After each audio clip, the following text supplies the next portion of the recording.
Thank you, Rod Alalay, for mentioning that you wanted to see an off-camera flash with Pentax doing portraiture.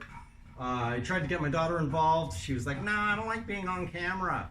So yeah, I did try to get a model, but hey, what can you do? It's all me. That's it. That's all you get. Self-portraits. What's up, YouTube? In this video, we're going to do some portraiture with Pentax gear. What? I know, nobody's done it. Don't know why. Well, I shouldn't say no one's done it. There's no videos on YouTube in regards to it with off-camera flash, a trigger, all that fun stuff.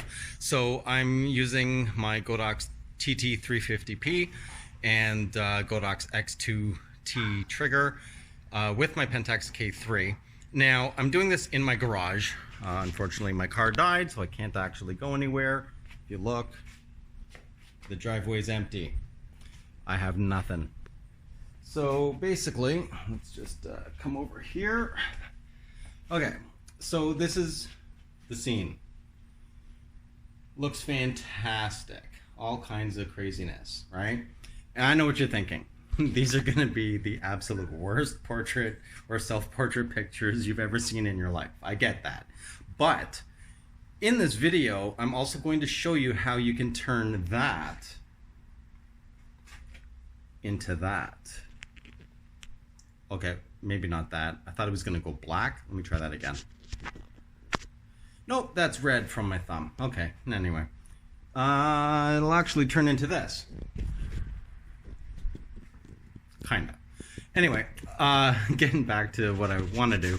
So yeah, I'm going to be showing you how to manipulate flash and your camera settings in order to actually remove any of the distractions from the background, so you're focusing the light strictly on the subject or yourself if you're doing self-portraits.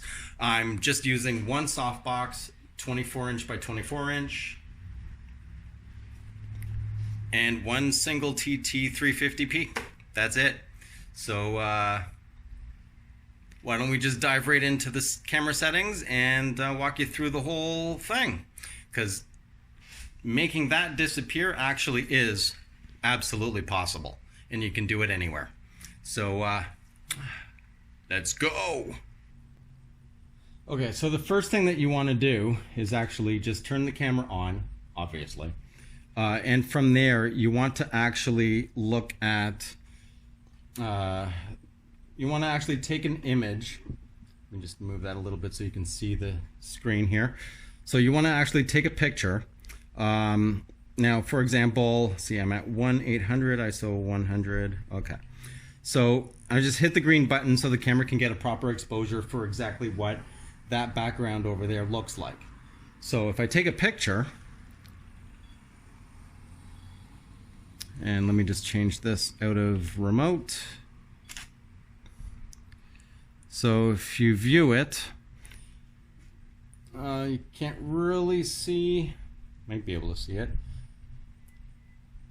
Yeah, so you can see a bit of the stuff that's back there. Tiny bit. Like for example, if I change the ISO to say 400, you should be able to see the wall, right? You can see the wall, you can see all the different items, all that fun stuff. So yeah, that would look pretty bad, right? In other words, so if we were to use these settings, let's turn on the trigger, put it on timer, turn on the flash, turn the flash power down because I'm at ISO 400. So I'll do 1/4. Basically, what you'd end up getting is something like this. So I'm way overexposed. You can see everything in the background, right? So now, if we go back, turn this off, and actually readjust these settings, and if you look over here you can see it's overexposed. So let's drop this back down to 100. Let's raise the shutter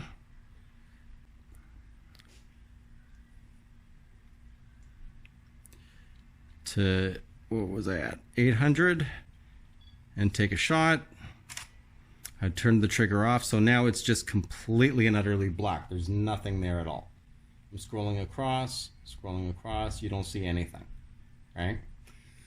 Now, because it's at 1/800, so I am using high-speed sync. And now, let's crank this up to 1.1. You have to keep in mind that with high-speed sync, the problem is you're not getting as much flash power for when it actually fires off. So you need to crank up the flash power in order to keep the same amount of light when you're using high-speed sync. And the TT350p does have a very small flash guide of 36, so it is a pretty low power flash. It is usable, but it does fall off quite a lot in power when you're trying to use high-speed sync. So now let's take a shot of myself.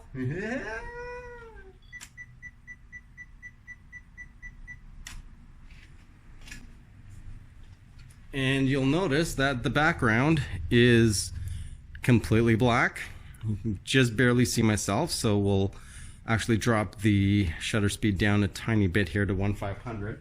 Now, I'm only changing the shutter speed because the shutter speed is actually what dictates how much of the ambient lighting in the back is actually going to come through in the photo. So if you yourself is, if yourself is a bit dark, a little dark, underexposed, to try to balance it out, you want to make it a little bit more sensitive to the light coming in. And that's pretty much it, really. I mean, flash photography isn't really that difficult once you understand the principles of it. So this is a little bit better in regards to myself being lit up, and it's not bringing in the background too much. So that should be good. Now, if we increase the ISO to say 200, you'll notice there will be a pretty big difference here.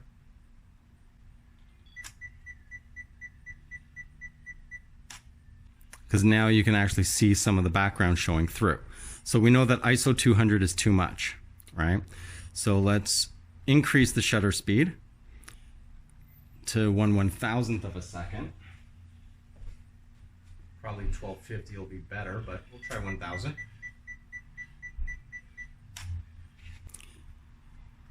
And that's pretty good, actually. And that's pretty much it, really. I mean, like, the setup isn't something extraordinarily difficult. It's, you basically just want to get right at that level where the background is black. You introduce your light, you make your adjustments, and that's it. Because the cameras, basically, you need to look at the ratio of how dark the background is in regards to how much light you're going to introduce in the foreground, so that the camera will actually still ignore the background. And that's how you can turn something as terrible as that into completely black. Looks like it was shot in a studio, but it wasn't. No backdrops, nothing.